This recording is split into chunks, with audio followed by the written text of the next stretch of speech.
Good evening, everyone.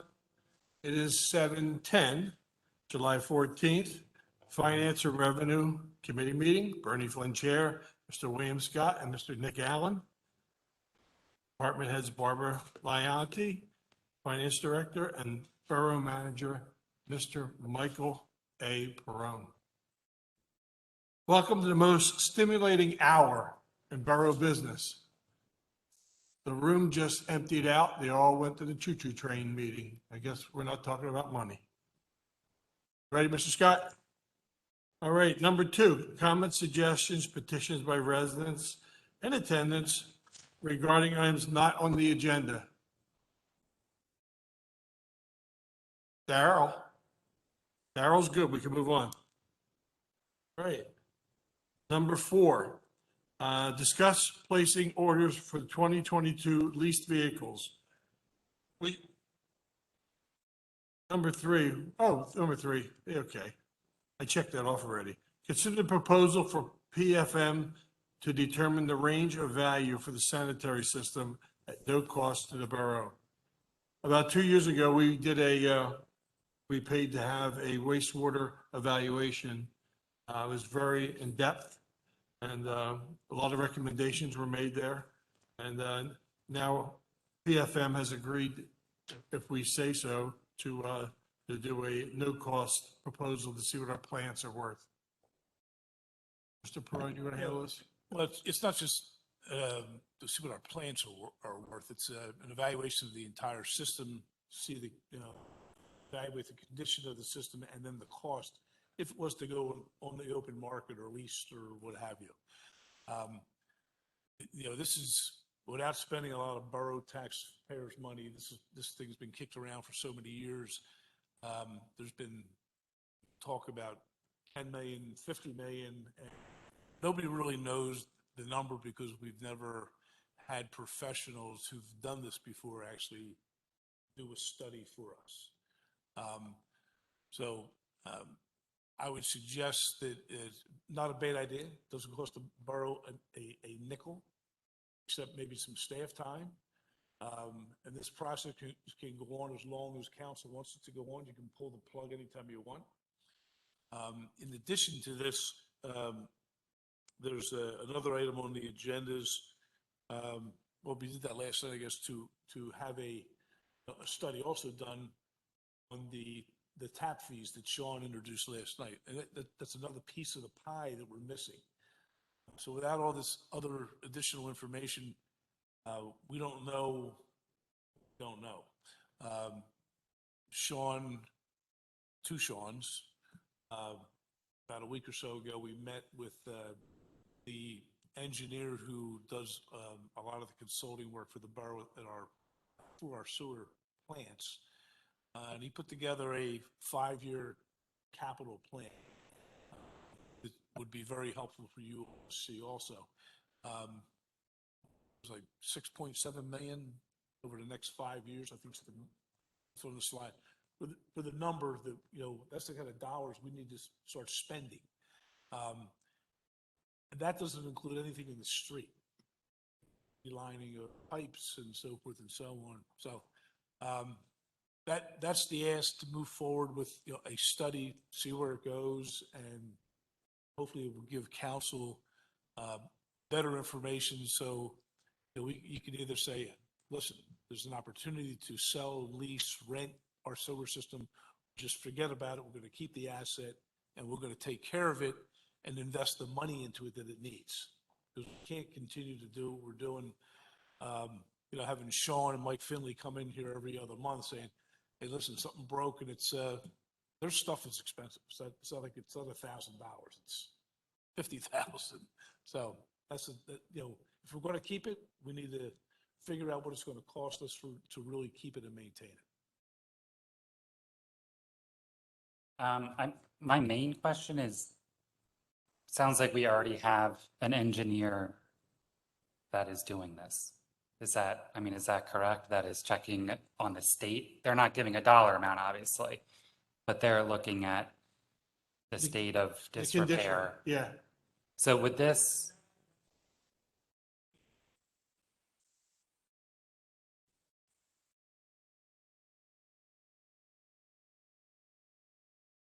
So, Sean, in your opinion, would this help you at all? Would this give you any information that you don't already have? Yeah, I have the 5-year, I deal with Goose Creek, Mike does Taylor Run. I do the 4 pump stations. Al takes care of the collection system. The big thing would probably be the asset to see what the condition of the collection system is. They would give you a price of what, I don't know what the study was from a couple years ago. I heard numbers from one to another middle of the plants, and that's what it was. I don't know if the collection system was in it. Would it hurt since it's free? Probably not. But then it could be put to bed whether to sell, lease, rent, or keep. I'll leave my opinion as on my chair. So, but yeah, if it's free, it's not going to cost. Like Mr. Prone said, you can say stop at any time. So it wouldn't hurt to do it. yeah, I was just curious if this would get you any information that you don't already have.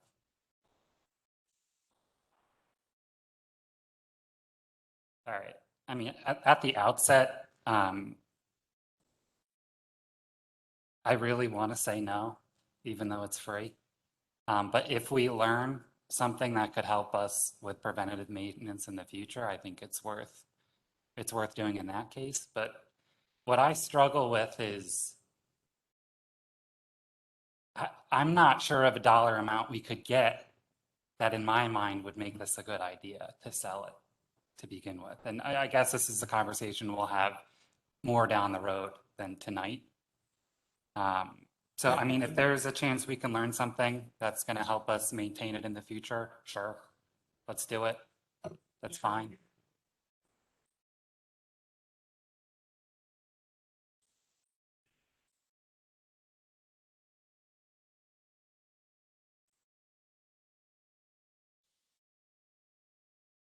Right.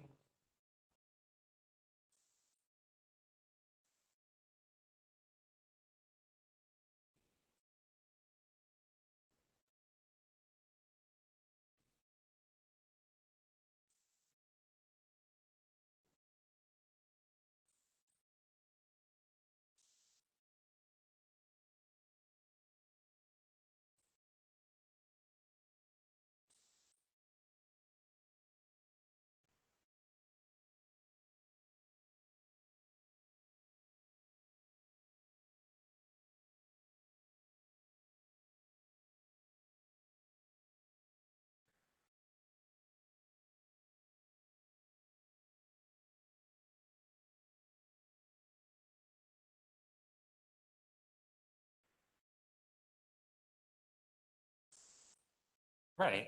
And I mean, ultimately, the resident is going to pay for it either way, whether we sell it or not. So personally, I would rather us be good stewards of what we already have and have us be the ones to raise the rates. And I'd rather have residents, it's not politically expedient, but I'd rather have residents come yell at us instead of rates being decided by shareholders at the end of the day Sure. on boardroom. Now, like I said, the 10,000 foot view, I think will give us, like, Sean just mentioned the collection areas. Maybe that was in the thing, maybe it wasn't, but we'll get a complete package and be able to say, well, this is what it costs. And we also have the opportunity to lease our plant. So there's different facets. So, Mr. Scott, what do you think? Well, this is a great example.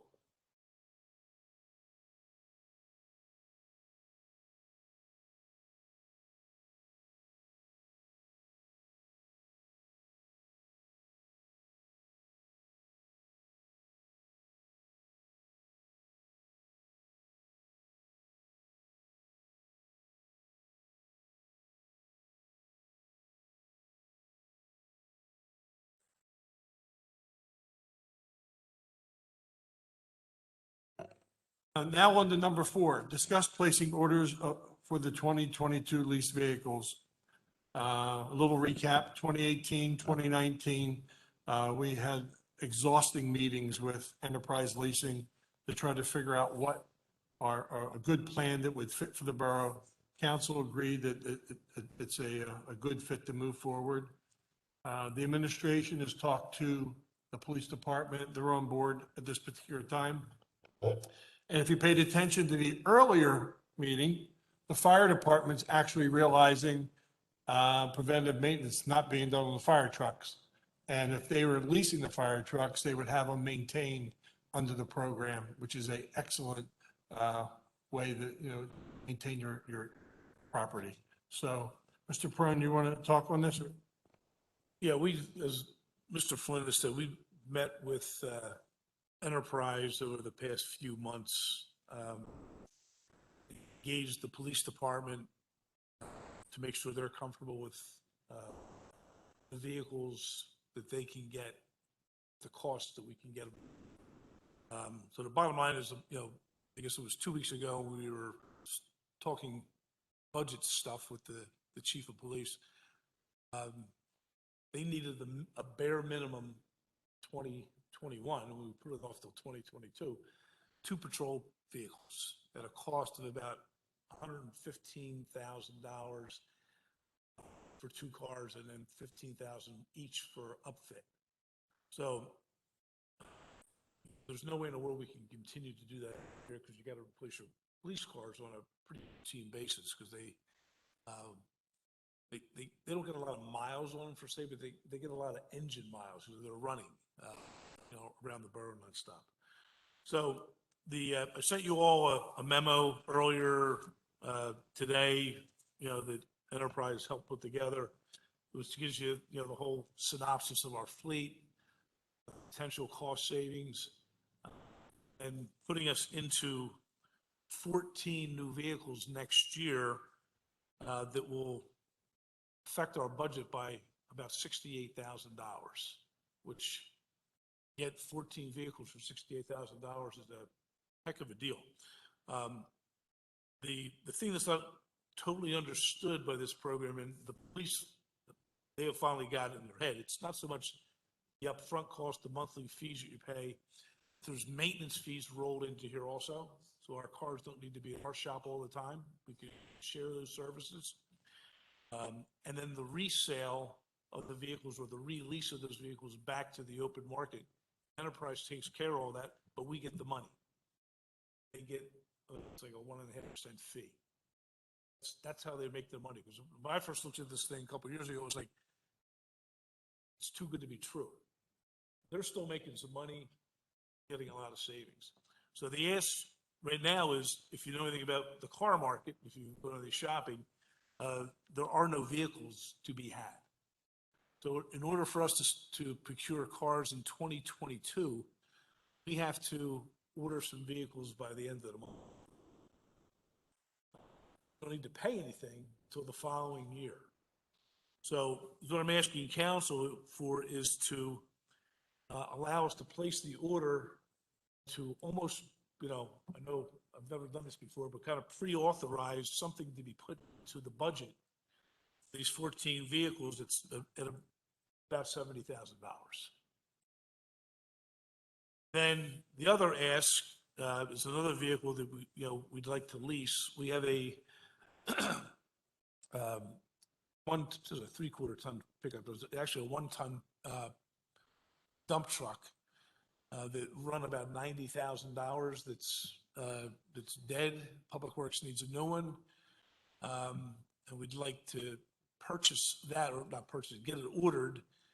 We don't know if we can pick one up this year or not, and that would cost us some money this year of about $39,000, excuse me.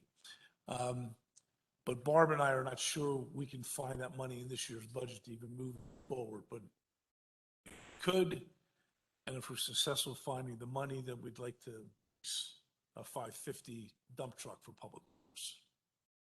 So they're the 2 asks for. Mr. Allen,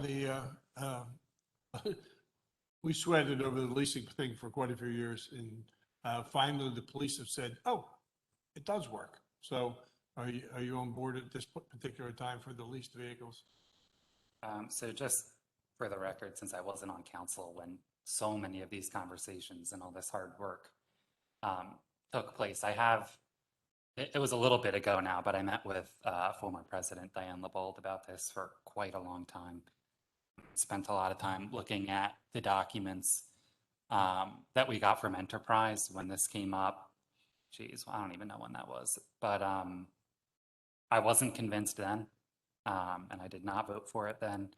And I know we got a lot of stuff last night and today that I'm interested in digesting this coming week. But for right now, I'm not going to recommend it. But I will be doing more research before work session. Mr. Scott?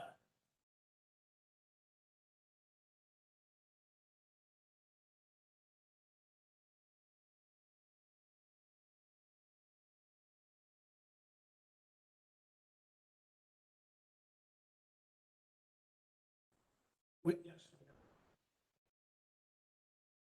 Didn't council approve it a year ago? Yeah, we approved it a year ago. Enterprise. Yes.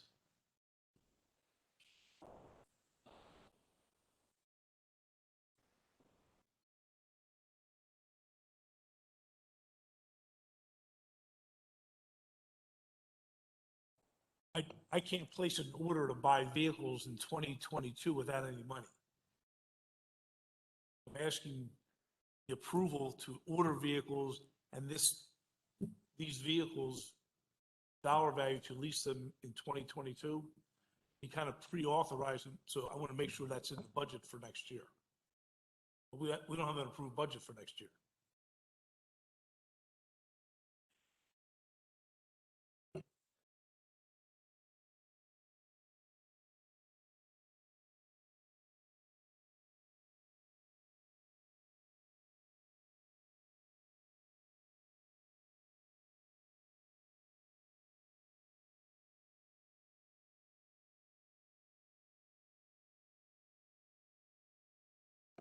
Yeah. Yeah, we did. We have Jason Barnstar, fleet manager. He and Enterprise worked together. And over the past few days, Sean and I have met with Enterprise, met with the different department heads, met with the police a couple times to see what vehicle, I don't care what vehicles they replace. I don't know their vehicles. That's up to Jason Barnes and the police to say they want to replace, this, and that. Remember their replacement of vehicles? Yeah, no, but these are the vehicles we're gonna get, and basically they're replacing the existing vehicles in those departments. If you want to see a list of the actual vehicle and all that, we can get that, sure.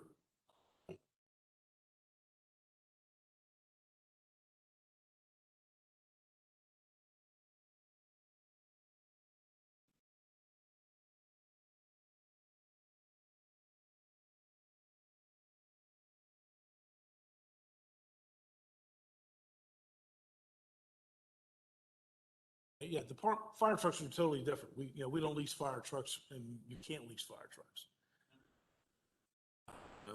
The biggest vehicle Enterprise will lease us is a 550 truck.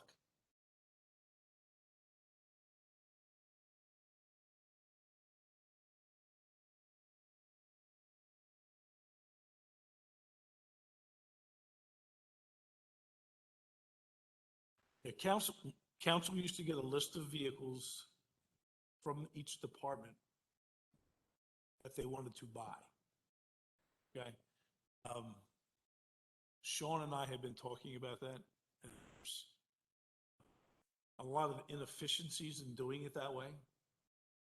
Every department head came in here and said, I need X number of vehicles. Council said, okay, what for? Everybody could justify why they need a vehicle. But can you justify needing a vehicle 5 days a week, all day? I just found out this week, and I've been here a long time, not as long as Bill, but the one pickup truck that parking has, that has the lift gate that the PEOs go around and pick up the quarters out of the meters. That truck is used 2 days a week from about 6 in the morning until 10 in the morning. Then it sits out in the parking lot the rest of the day. I mean, that's inefficient. I have a car that sits out here in the parking lot. Nobody else uses. Sean used it for the first time yesterday. He didn't know how to start it, but that's another story. The recreation department, they have an 18-passenger van that's been sitting out here for 3 years.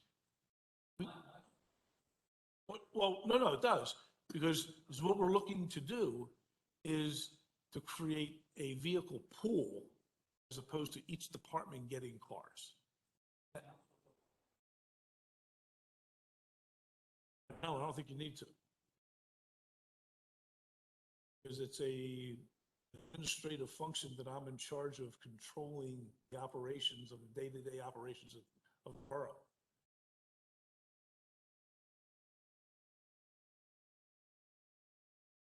But this is it. This is the sort of, the vehicles we get here, any of them can be shared, they will be shared. It won't be assigned to a specific department.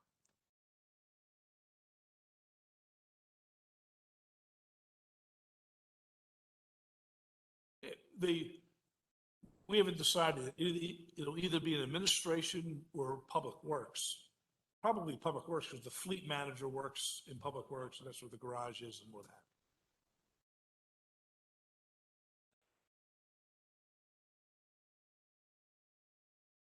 you. Especially at my stage. Well, we haven't totally flushed it out, but there are total inefficiencies that we're doing right now. I just did the other day, the recreation department has a pickup truck. Told Public Works, I said, you guys need a truck, take that truck and use it. If Keith needs the truck, Keith, you just call up Public Works the day before and say, hey, listen, can I borrow the truck from 9 in the morning until 11 or whatever? And the truck's available. I think that's a great way to serve resources and be a lot more efficient.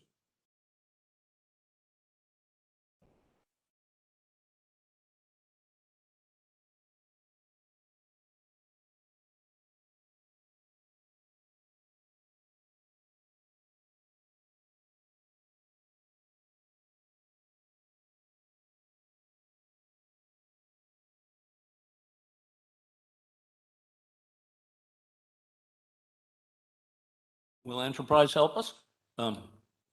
Here's the story.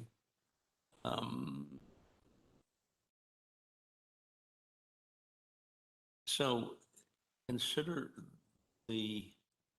placing orders. What you're saying is you got to do it this month? If we want to get vehicles, let's say in the first quarter of next year, we need to order them by July 25th was the magic date. I mean, if council doesn't approve it, have to wait. Would that be a budget modification for the 2021 budget? Not these 14 vehicles, no. I mean, the ones that you need to get by July 25th. No. Wouldn't be in the The only one we may need some budget modification is the 550 dump truck for Public Works. So this is like an advance of the 2021 budget.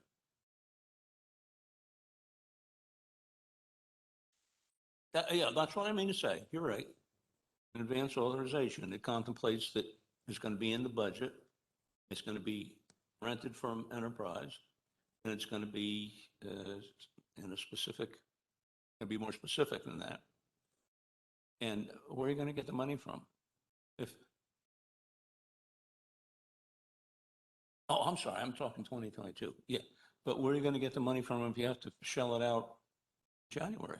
Or in July? You just place the orders and you don't have to pay for it till next year. There's no upfront cost at all for these vehicles. It's beginning to come clearer. And our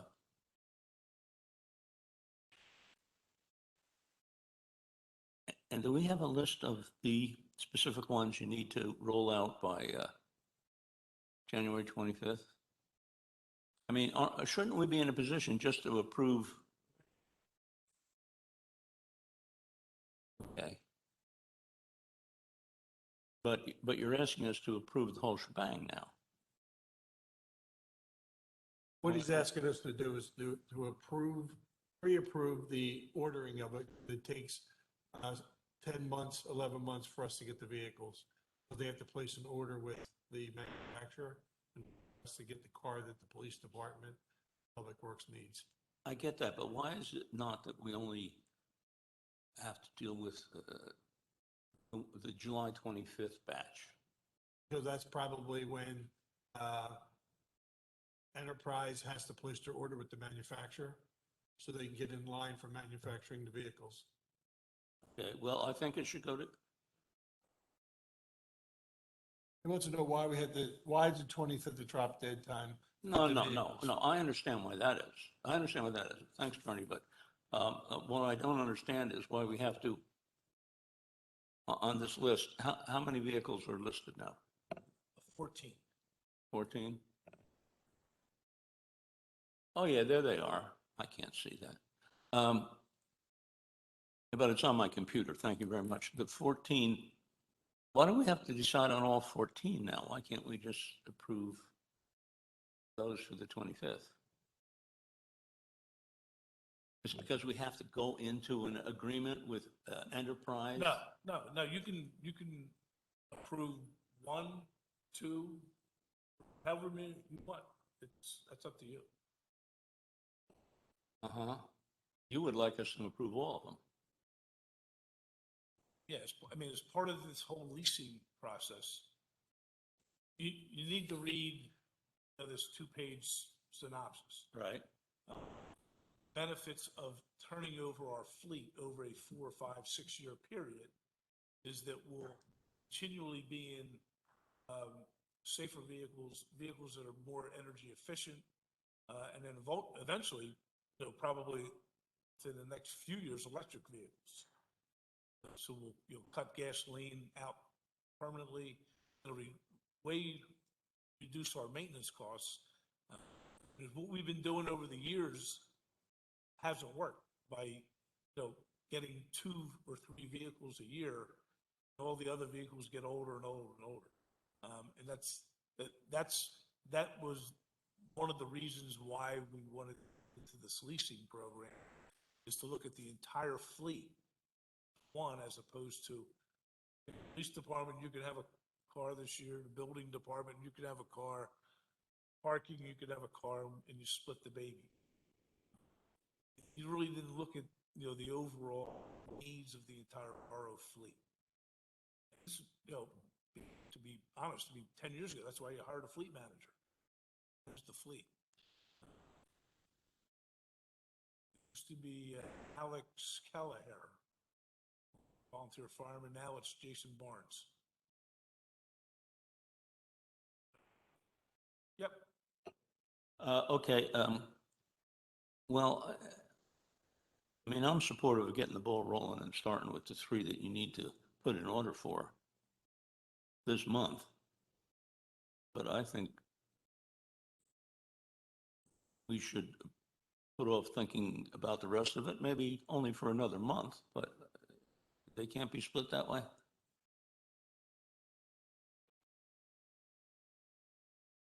The only way I can get even close to guaranteeing vehicles in the first quarter is to order them by September 25th. If we don't do that, the manufacturers have all kind of crazy dates. They take orders. This goes back to the first thing I said. There's no inventory of vehicles out there anymore. I understand. Well, I think I'm agreeing with Nick by saying more time is needed to think about it. I can be supportive right now, you coming up, or Sean or whoever, coming up and saying, here's these 3 vehicles that we want to get in this program right away. Next week, say that next week, and then table the rest of it till August. Would that work? No. let me phrase it a different way. Uh-huh. How much money are you willing to budget vehicles for the borough fleet in 2022? X. At this particular time, it'd be what, $70,000? Okay, for 14 vehicles. That's a good deal. If the police department, and it was in their budget a week ago, they wanted about 150, 60,000 for 2 vehicles.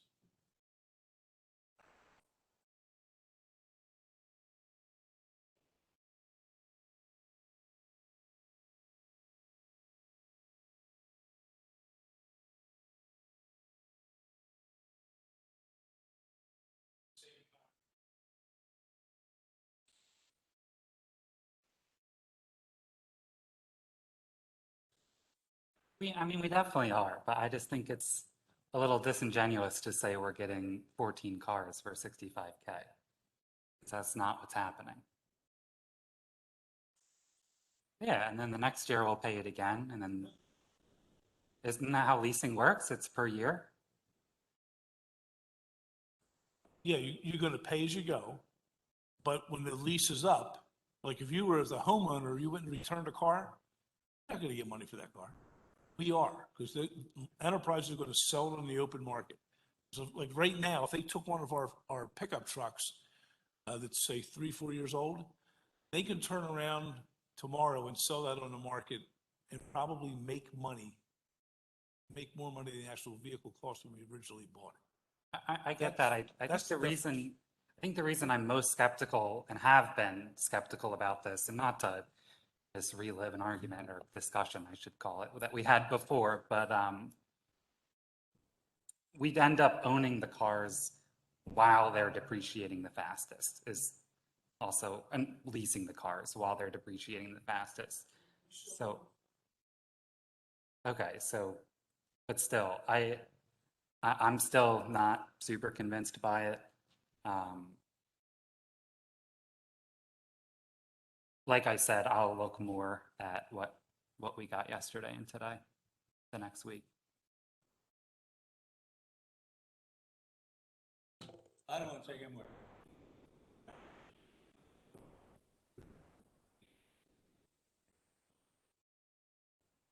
No recommendation.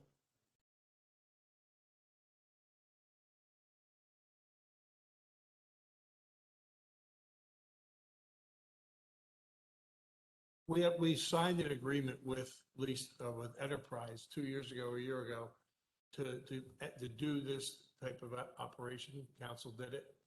And now what's happened is over the last 2 years, the police department mainly, Public Works, have decided that they need X amount of cars to flip them over so they stay current. They also do all the maintenance, so the maintenance is included. Well, we already signed the agreement, so if we put in an order for cars, next doable, is it not? Yep.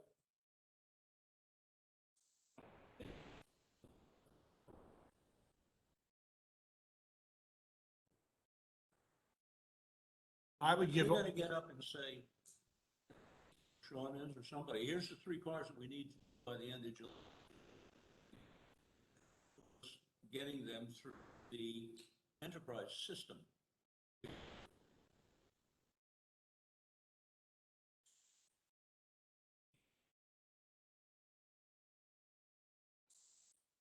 how many police cars do we need? Okay, let's move on. Number 5, June 2021 financials.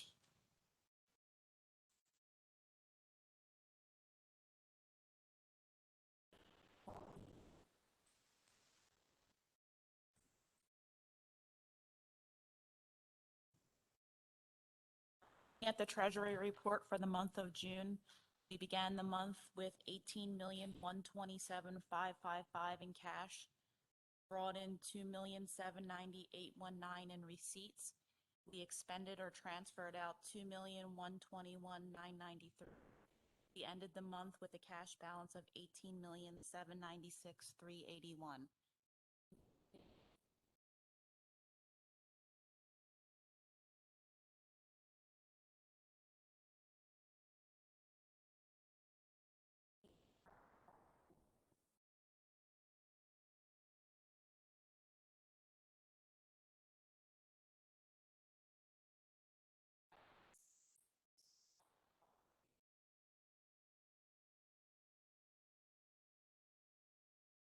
Looking at page 2 for the month of June, we had actual revenue of $2,817,684, actual expenses of $2,436,774.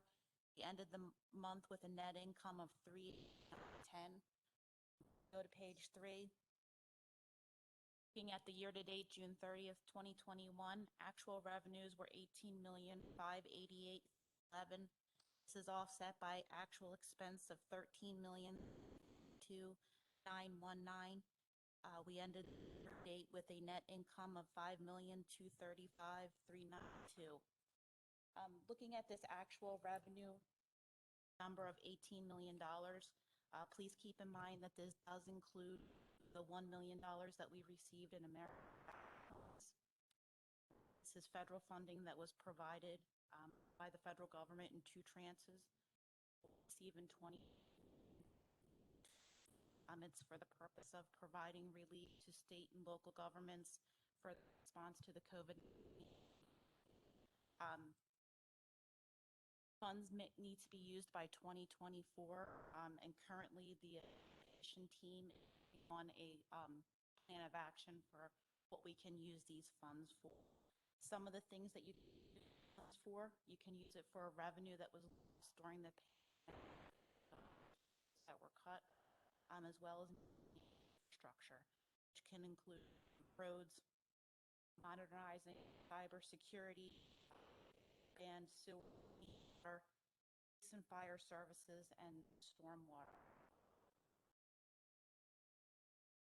Looking at our actuals for ended June 30th, 2021.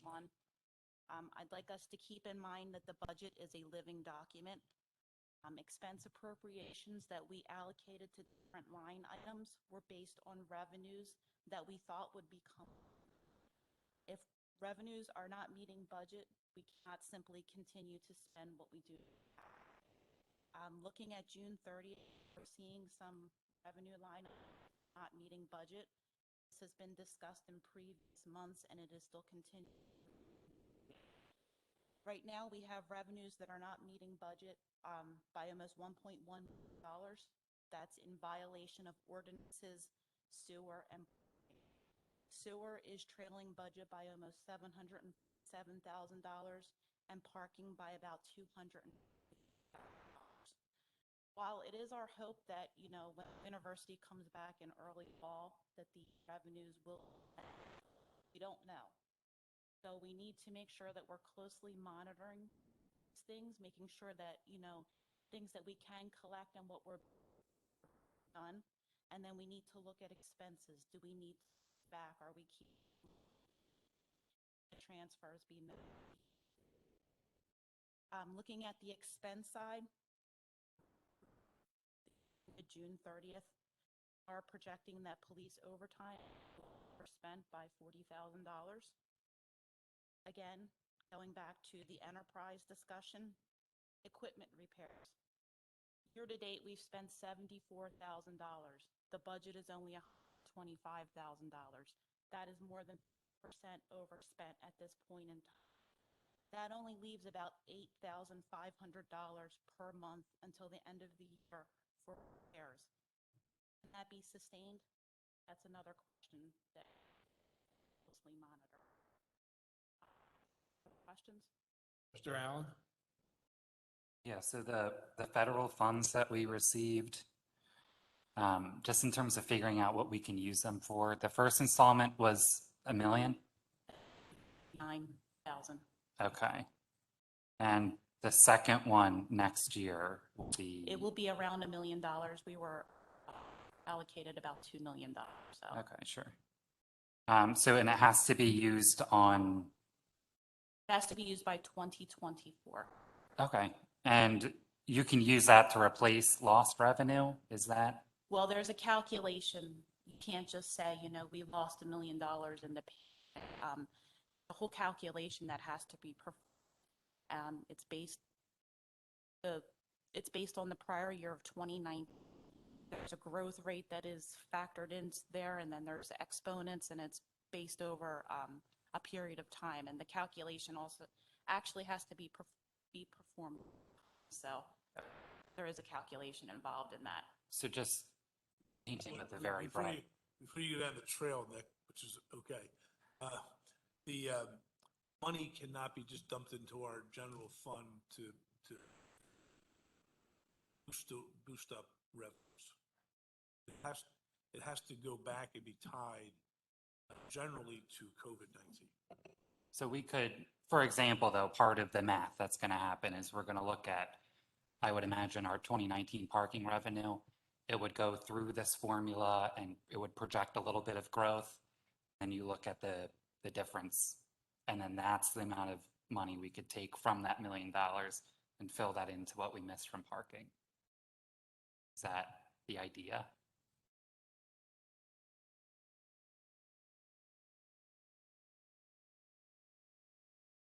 The regulations are, anything the feds do is pretty tight. I've been to a couple seminars on what we can and can't do. We're, just not sure what the best use of the money is yet. And I don't want to speculate too much because we want to come back to council and say, there's a couple solid options for us to pursue. Yeah, I appreciate that. And obviously where I'm going with this is, if we're able to earmark that as, oh, this was lost parking revenue, if that works out, which we're not sure, but if that works out, we do get to just dump that in the general fund. If that, or we would like funnel through the parking fund and then we could transfer it. I mean, but don't we use the parking fund and then we transfer that? Yeah, sound like. I mean, if it's how we balance, it's been how we've balanced the budget, so. I would- Also, do keep in mind that there is annual reporting associated with these funds, so Uh-huh. you do have to report October 31st Okay. what these funds have been used for, so. Well, I look forward to the options. Trying to think. And then my other question, I apologize. I feel like I ask this every month. But for the sewer revenue, the way the budget works, we just divide that by 12 and that's what we expect to get each month. Correct, so Okay. we are trailing on the actual, sewer rentals as well as, the tap-in fees and some of the other. Now, those may be collected, going further down into the year. I wanted to point out that at this point in time, trailing, so it is a point of concern to be noted. Okay, so we were expecting to be trailing, but we're like a little bit nervous maybe because of the amount we're trailing. Is that a fair assessment? Yes. Okay, cool. That's it for me. Mr. Scott? To circle back just a bit, are we sure that we're getting the fair share of this money? So it's based on, it was, to the best of my knowledge, it was already pre-allocated based on what, I'm guessing like census numbers and such. So it wasn't a number that we put out. That number was already allocated to us. We didn't check on it at all to see if it was be getting a couple 100,000 more stake someplace. I don't think we had a choice in that. I think the number that was set aside for us is what we are getting. Who set that aside, you know? It was funneled through the state, so it must have come down from the federal level. We had to apply through the grant through the DCED. So the state decided that It came from the federal level, and the That's where money the- funneled through the state. but the state didn't say that Westchester gets 2 million at the state level. That was decided. I'm not sure about that. The same calculation was used across the entire country. Really? Yes. It's just census then. No, I think there were some other factors. I'm not sure what they were. Money went from the federal government, all the money for Pennsylvania governments and school districts and counties, that went to Harrisburg. And Harrisburg is the conduit we got the money from. Okay. All right. And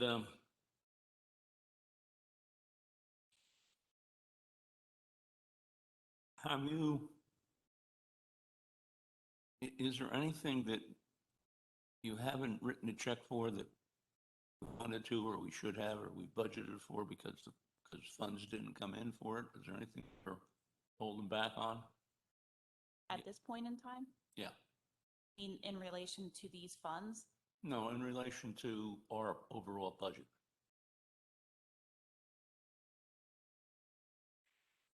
yes.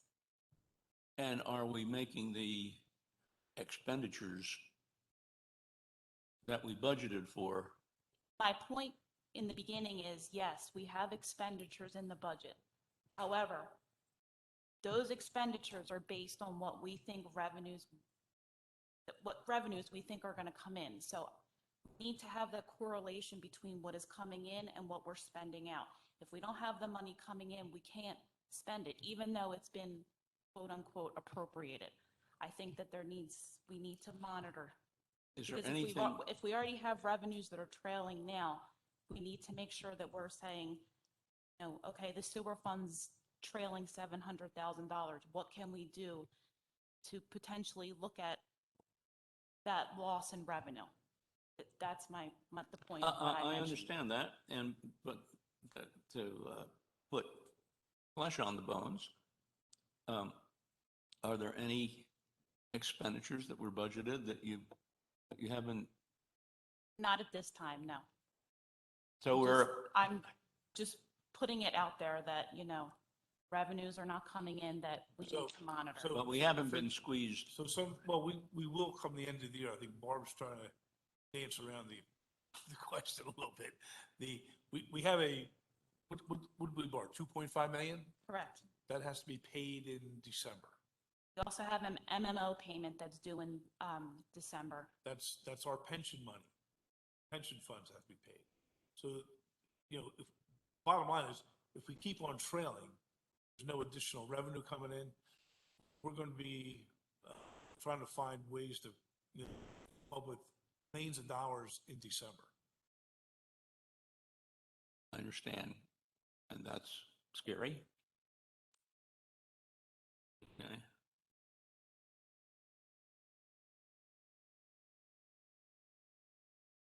Barbara, I only have one question for you. Mr. Perone, hit on a little bit of a point. How close would you say we are to running an operating deficit? If we close the books today from the June financials, are we very close to running a deficit? I mean, not at this point.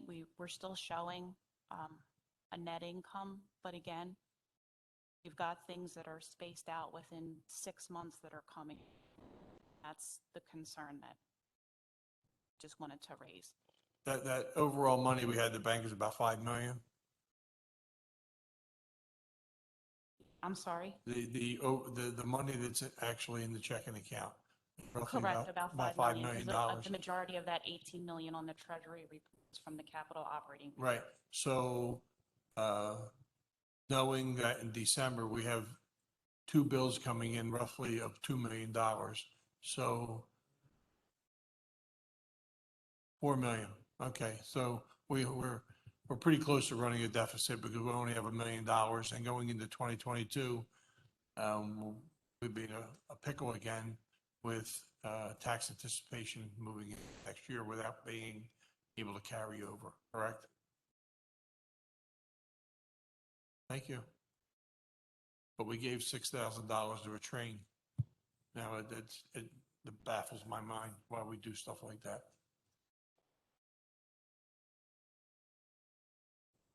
All right, moving on to number 6, departmental 2022 primary operating budget presentations. I guess Mr. Finley still has laryngitis.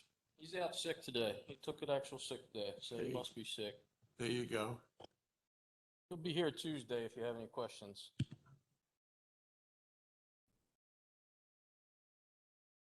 Okay, real quick, we're going to hit on the wastewater overview, the department goals, employee status in the department, some wastewater expenditures, and I was told to put in the 5-year capital plan to show you how more or less Mike Finley and I came up with it, and Charlie help tweak it and get it into point. You can go to the next slide, Billy. The wastewater, an overview of the wastewater is, everybody knows there's 2 treatment plants in the borough. It serves the borough and part of East Bradford Township. There's Goose Creek and Taylor Run. Through the treatment of each plant, they're both biologically different, but the result is all the same to meet the stringent results or parameters of the NPDES for both the DEP and the EPA.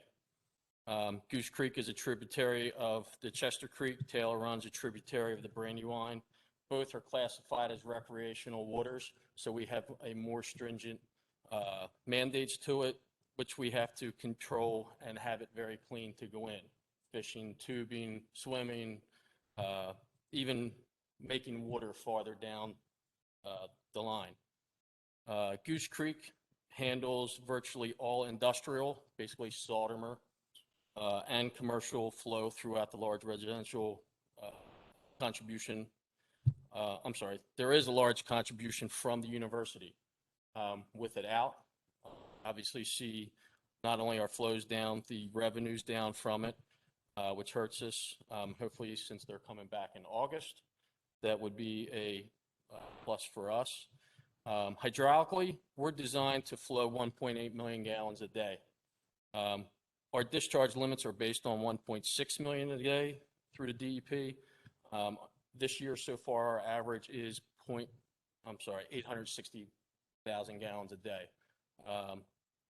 Again, that is with Westchester being out, the university. Taylor Run receives primarily the domestic sewage and some small light commercial from the borough and East Bradford. They're hydraulically driven to handle 1.8 million per day. Theirs is based on 1.5. They have a flow, they stay consistent. They're right around 1 million gallons. They are a little lower than 1 million right now with college being out and some of the southern end of the town that goes to them from the college. It's showing.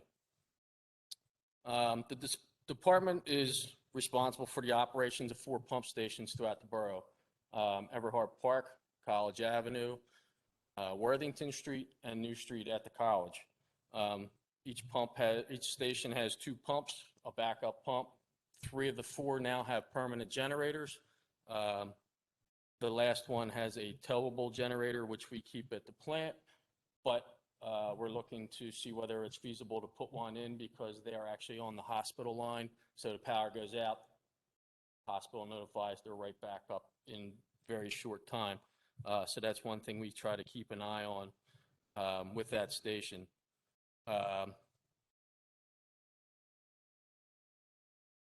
With wastewater, there's over 30 miles of sanitary sewer line in the borough, over 790 manholes that Public Works maintains. We don't do it. We do offer help.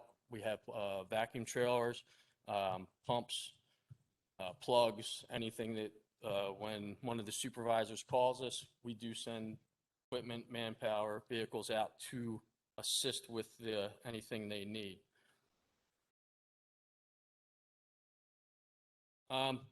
For 2022, we're going to continue to operate both plants efficiently, effectively within the parameters of the DEP. That's our strong goal, both environmentally,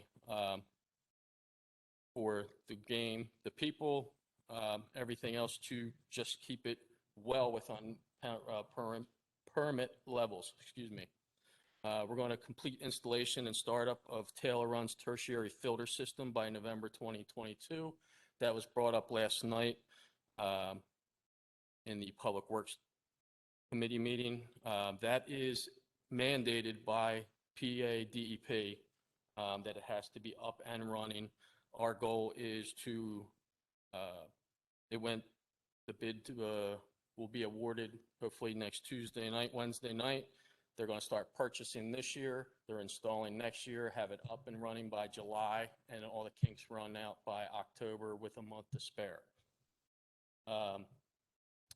We're hoping to upgrade internet and technology at both plants. Goose Creek's not bad. Taylor Run's still on dial-up. So they're a little slow. If you have anything over there, we're trying to upgrade over there to get them a little into speed. Dial-up might be a little, it's basically how it goes. DSL. DSL.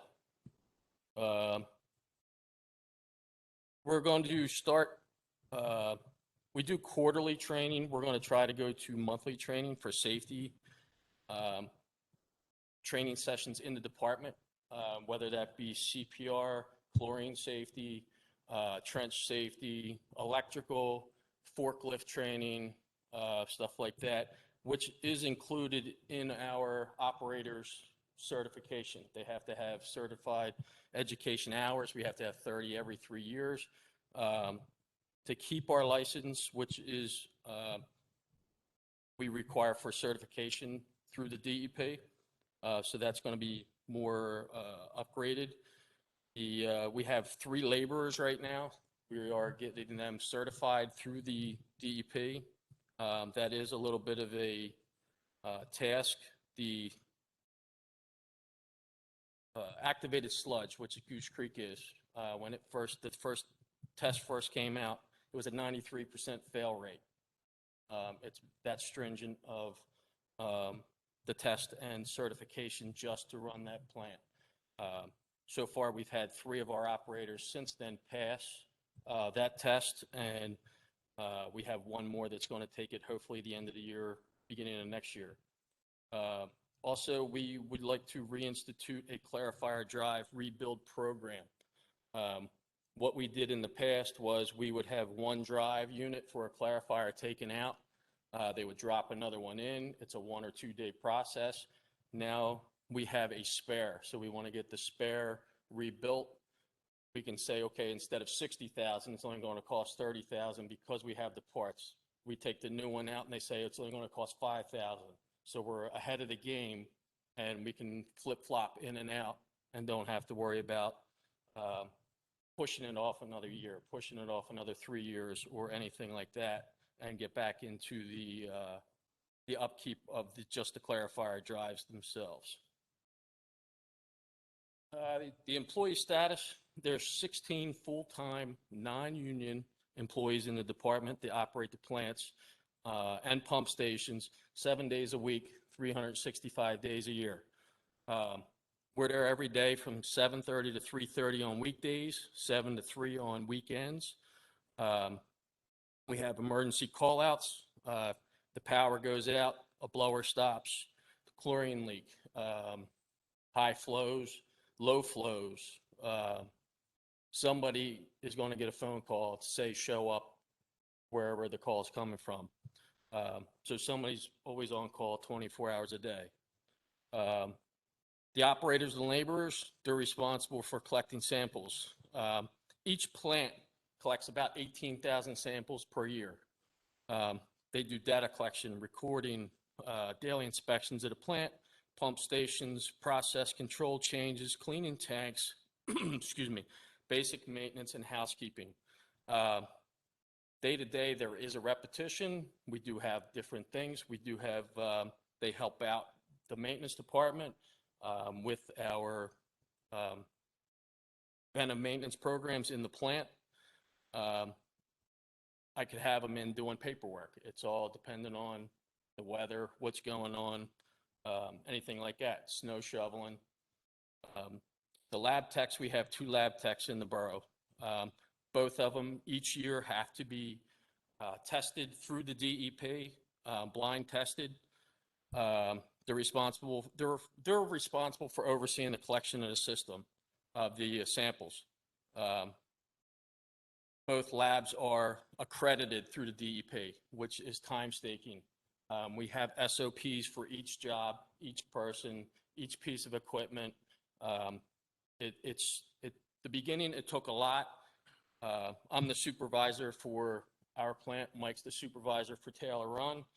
We oversee the lab technicians to make sure they're keeping up on the SOPs, the record keeping, the lab accreditation itself, filing forms, keeping up with lab supplies, recommendations for process controls, and they also help us run the plant. They see what's going on in the numbers and they can say, hey, look at this, start moving this, start slow this down, they're a big help. The maintenance foreman and operator technicians, they're responsible for overseeing the preventive maintenance schedules in the plants and the pump stations. Both plants do pump inspections and rebuilds, motor work, electrical and panel control work, plumbing, welding, valves, landscape excavation if we have to dig pipes up in the plant at the pump stations. We're basically a nonstop repair shop where we do almost 95% of our repairs in the plants.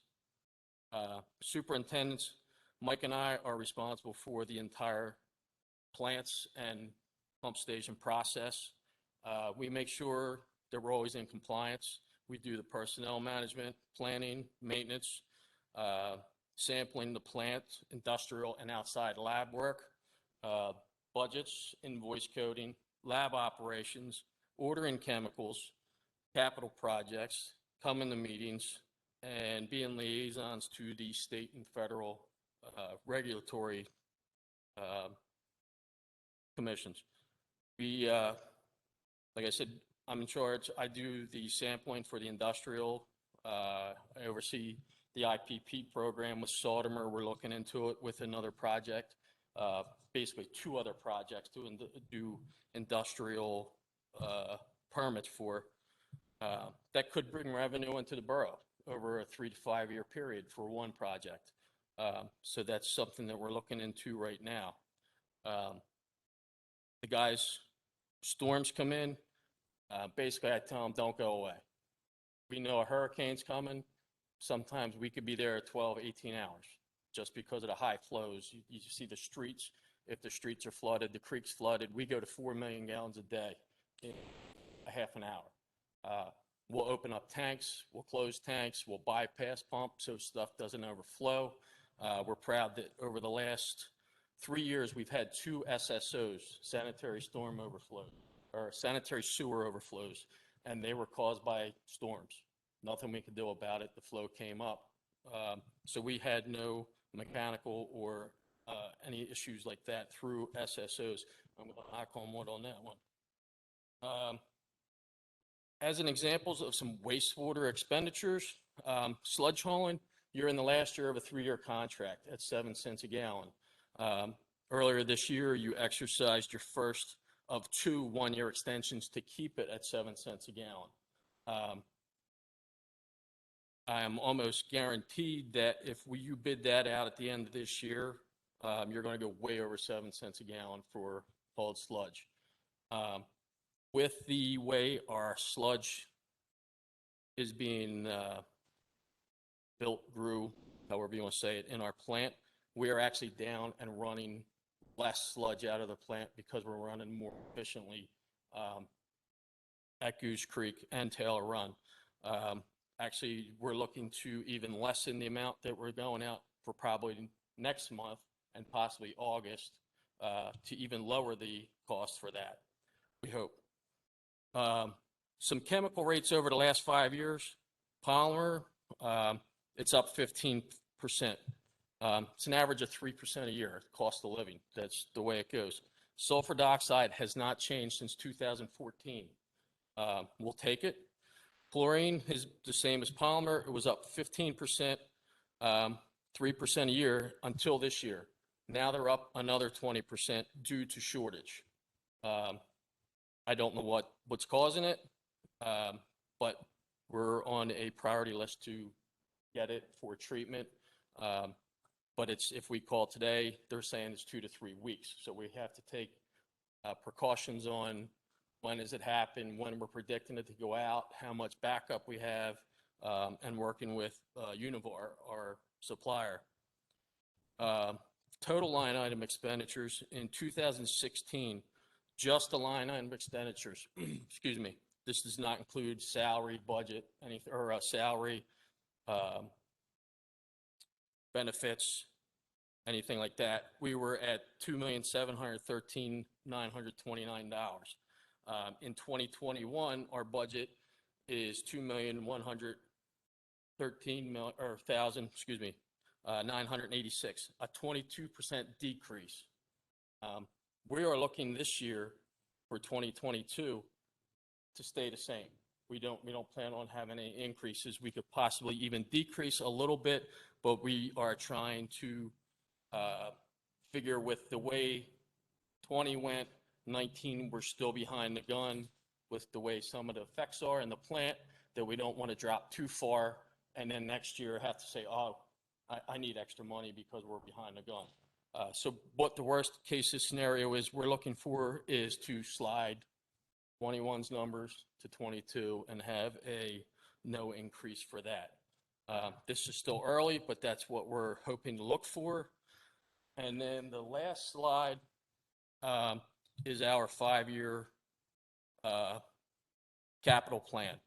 This is nowhere near in concrete. There is 3 top ones in red. They're a substation for Goose Creek. I can happy to say that now, as of Friday, our transformer switch were installed. They're running. They were tested over the weekend and earlier this week, and the account's going to settle. So now we have 2 power sources for the borough. We won't have another Christmas Eve that I have to be there for 24 hours. It was $200,000 budgeted for that. Yes, everything in wastewater is expensive. For this year, the tertiary filter system was budgeted $550,000. Next year, we're going to ask for $1,050,000 to complete the project. I'm sorry, yeah, to complete the project. And that's mandated in by the DEP. I believe the whole project was approved prior that it was going to happen. We'll just make it everything else. What else will we have in here? We have Goose Creek's driveway out in 2024. Is that going to happen? Is it needed? We're just looking at placing it out that we have cracks. Could it happen? Could it slide? We don't know. The sludge dewatering facility upgrade. That was a thing that could save us, but it's more a little along the line as I say luxury item, but everybody yells at me for saying luxury item. That could be slid. It's something to help us save money, but if the way we're running it now is still saving money, we can slide it down a little bit if something else comes up. But what we're looking at is possible drive units or pumps that are 30 years old now that we can't get parts for anymore. So now we want to try to phase 2 or 3 pumps in over 2 years or a year and get those in line so we can say, hey, we're in capital. This is where we're going. We can't get the parts. The structure is in great shape. Some of the little things are starting to fall apart. This is where we want to go. But we don't want to just say, yeah, we're just going to push this off another year, push this off another year. That's where we get in trouble. That's where you have to come up and say, you got to raise it 18% instead of another way. We also took this time and the stake period to level it out. If you go scroll down, Bill, over the 5 years, it's basically right around $1.2 million, some a little less. We didn't want to go $3,800,000, $1 million. We didn't want it to bounce. We're trying to float it straight, so there's not a huge indiscrepancy. Yes, there is $6.7 million, 3 to Goose Creek, 2 to Taylor Run, 300,000 to the pump stations, but it's spread out and it's actually able to be worked and not ground in stone that this is the way it should be. But we took time and pride to try to make it level for the workers or the residents of the borough to not have to take a big hit in one shot. Any questions?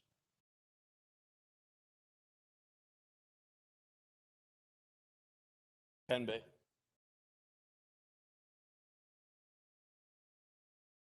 Hey, Mr. Allen, how you doing? Good. Any Yeah, I mean, questions? I would like to look at this in more detail in this coming week as well. So if I could get this electronically, that would be amazing. But I think this is fantastic, the way that we're thinking ahead as much as we are. and I love how it's nice and even. And I think it gives us enough time to react and respond to what we might need to do concerning sewer rates over the next several years. Like we said, when we were discussing this last time, it's not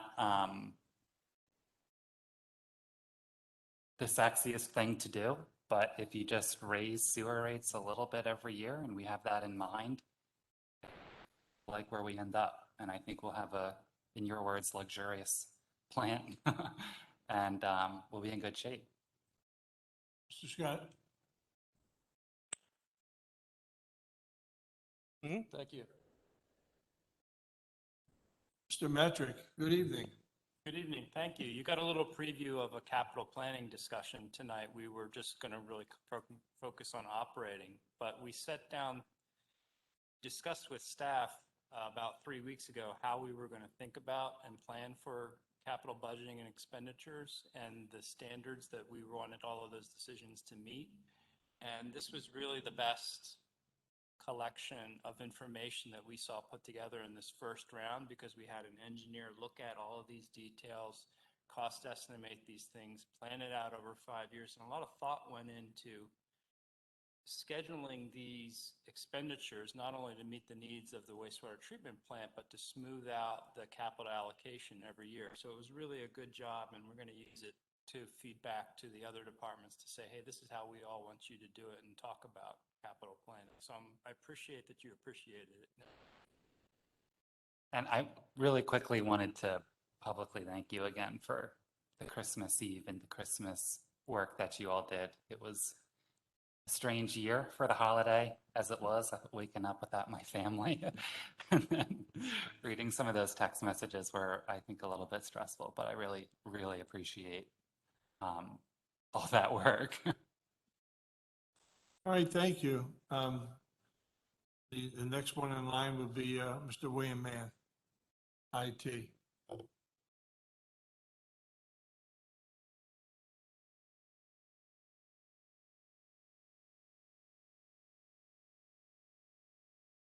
I have to hold this button the whole time. Oh, okay, thank you, Sean.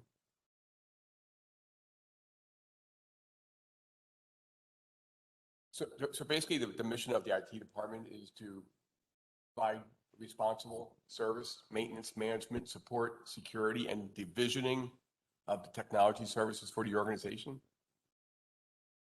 For our personnel, we have 2 full-time employees who are on call 24 hours a day. That's been consistent going back to 2017. The Information Technology Department manages and supports all the technology services within the organization. It's the fastest possible way. All technology services and software within each department are supported by the technology department. And one thing I will mention specifically here is cybersecurity has become much more important than it was 5 years ago. And that is because one cyber attack that is successful will cost us tens of thousands, if not millions of dollars in lost information and liability risk. So something we take very seriously, which also includes quarterly cybersecurity training for the staff and regular communications, in addition to monitoring the system, the cybersecurity solution daily. A couple operational goals that we have for next year is to further enhance our cybersecurity solutions, and that is by adding 2 different additions to our Barracuda solution. And one is it's called Fishline, and that is how we can send staff live phishing attacks that appear to be phishing attacks, and to see how staff responds. And then we can train the staff, respond to what we need to do by how they're interacting with those emails. Try to do that a lot through through training now, but this would be like live blind training. And CloudGen is another enhancement that they've recently added that I want to add to our solution.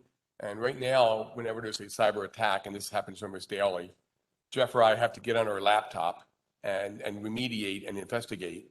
So CloudGen allows us to do that from a mobile device as well. So if we're out with our family, we can do some of that work from a tablet or smartphone and allow us to respond even quicker to these incidents. And another operational goal is soundproofing of the borough council chambers and putting more technology in place for hybrid meetings, whatever way we want to go. It will allow us to do all kinds of meetings with the push of a button. And these two solutions they do qualify for the American Rescue Plan. It will be a part of my capital budget, but it's something we could look at. Financial challenges. As you can see here, our budget has really taken a dip since 2019. Part of that is because of COVID. And when I was showing this to Sean, one of the first things he said was like, well, why did it dip in 2019? There was no pandemic, the biggest part of that year. And as you can tell by that trend, for the 2 years prior, we were building a new network, and over 2 years, we were budgeting servers and switches and all the different things we need, and we were building a network as we were refurbishing this building. And then 2019, luckily, had a natural drop because we had just put a lot of new equipment in the building. So that helped us with COVID. And then we're still kind of coming out of that pandemic and some budget challenges there. I think this is pretty true with most organizations. Our technology budget, which supports the core organization, it's about 1%. I'm sure Sean's probably investigating that, but it's between 1 and you might get to 1.5. It's less than a street sweeper. I was just kind of thinking about that the other day when we were talking about the street sweeper. The entire technology operations budget is less than the street sweeper. Street sweeper is incredibly important, but organizations, as days and months and years go by, they rely more and more on technology. And as we have smaller budgets, 31% of my budget is now consumed just by cybersecurity and backup solutions. And here you just have a quick glance at the operations budget. There's no capital in here. We'll talk about that later.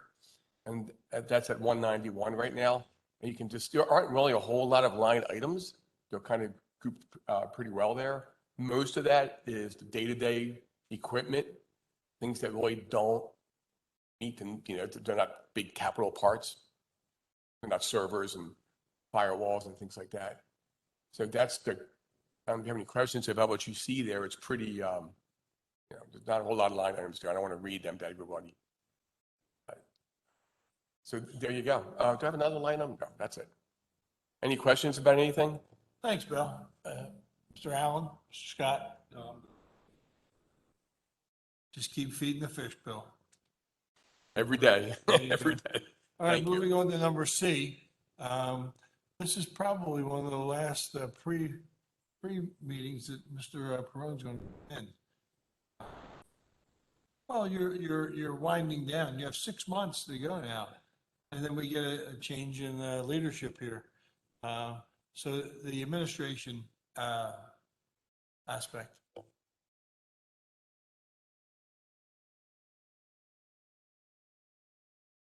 So if you go to page 2, please.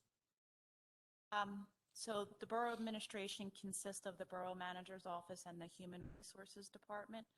The Borough Manager is responsible for executing and enforcing all orders of council. The Human Resources Department is cycle as well as employee benefits. Go to the next page, the staff. 22 budget, we will be housing the Sustainability Department within the Administration Department. There will no longer be a separate department for sustainability. So the department will consist of the Borough Manager, a Parking Director / Assistant Manager, an HR Director, Sustainability Director, and an Executive Assistant.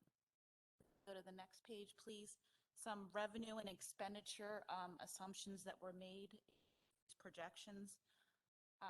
We're going to be allocating some of our expenses across the departments within the general fund versus housing them all in administration. Some of these examples would be the MMO expense, the pension liability, OPEB, and fuel. Again, we also did for this year, we did incorporate a non-union pay rate pool increase. We did assume a 3% increase in that, which is consistent with what contractual obligations are for the 22 contracts for the ASME employees. And we did bake into these assumptions a 5% increase in health insurance.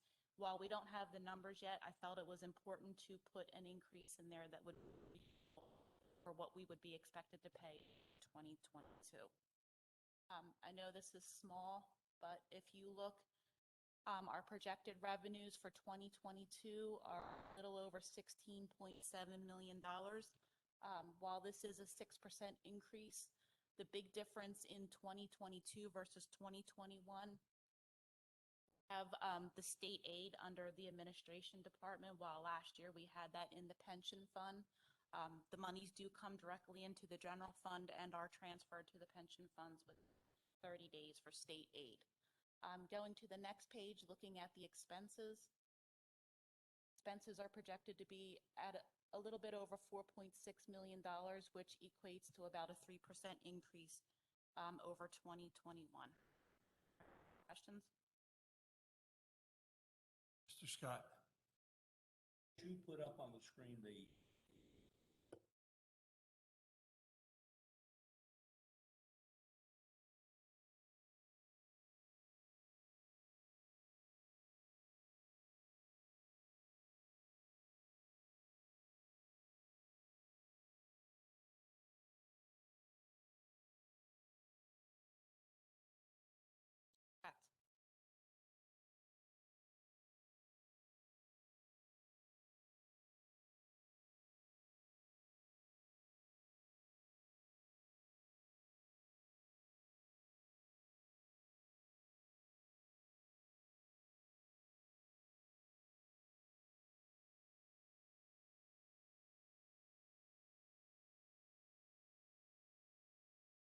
Correct. Yeah, this graph doesn't say this. It says there's a position of borough manager being budget.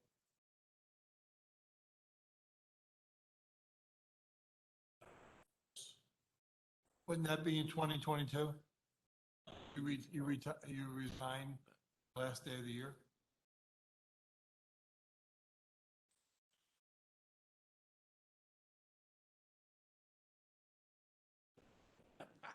You know that song, Don't Cry for Me, Argentina? That's Perón. Know that.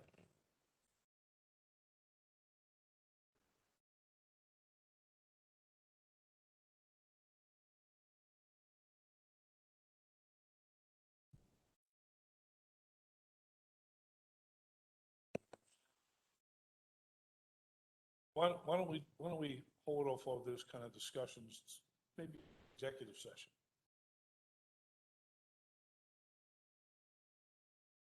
Hate executive session. But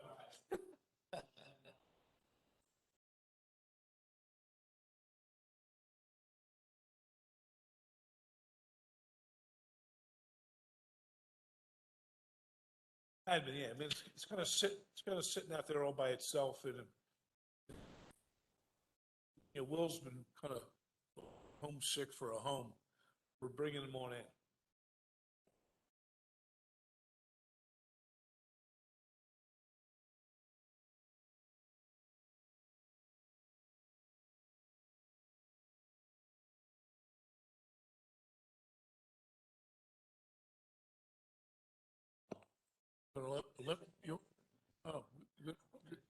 Want to eliminate that position?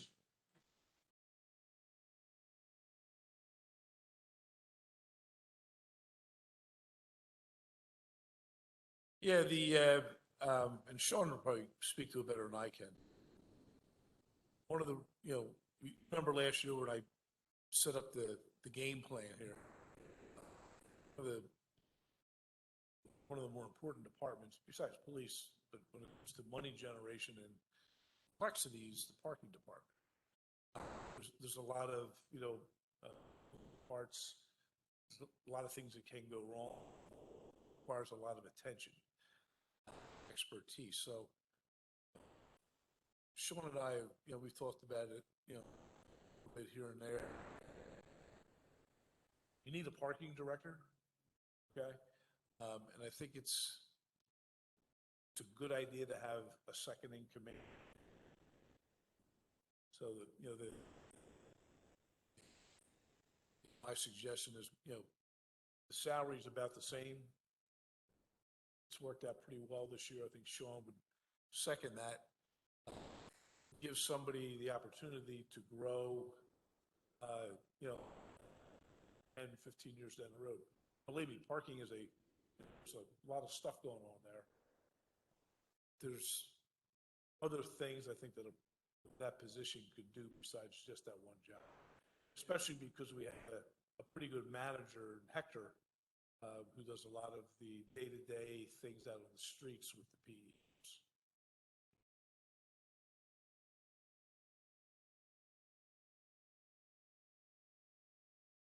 Me? No, unless you want me to.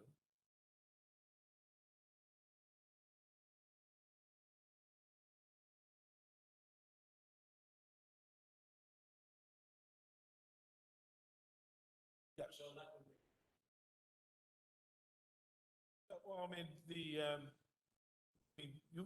we wouldn't want to leave the position open for a long time.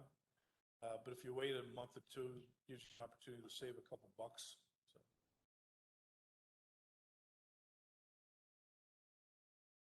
So. Thank you, Mr. Scott. Mr. Allen, you good?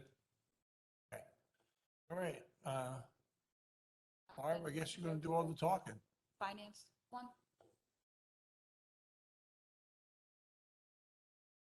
Go to page 2.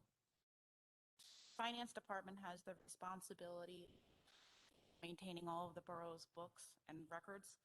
This includes wording, payroll, accounts payable, accounts receivable, budgeting, financial report, and compliance. Go to page 3, please. Looking at the staff, there's always been a consistent 5 positions within the department. However, the department has evolved over the years you see up there, from clerical positions to a full all 5 employees. Our biggest budget is the expense side, which includes salary and health benefits. 2022, we're projecting 542, 544, which is a 21,107 increase over 2021, where this is to a 4% increase. Looking at the last page, the operational goals for 2022, we're planning on starting our annual audit the first week of April, and we will have a report to Borough Council in June of next year. We're also looking to revamp our chart of accounts to be in conformity with CED. That's a reporting agency that shows all of the chart of accounts for municipalities that we should be in conformity with. We will also continue to provide financial transparency in our reporting.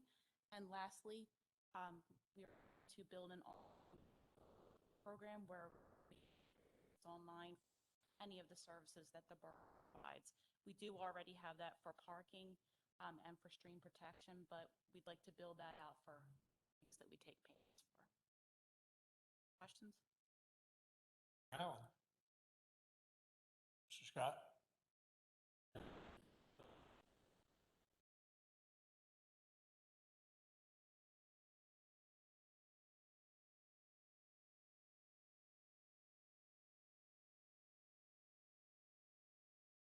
Thank you, Mr. Scott. Invaluable, yeah. Thank you, Barb. Mr. Allen and Mr. Scott, the minutes for June 2021, any issues? Mr. Scott? Approved. Anyone in the audience have anything they want to share? Daryl's okay to go home? Daryl says it's over. It's adjourned.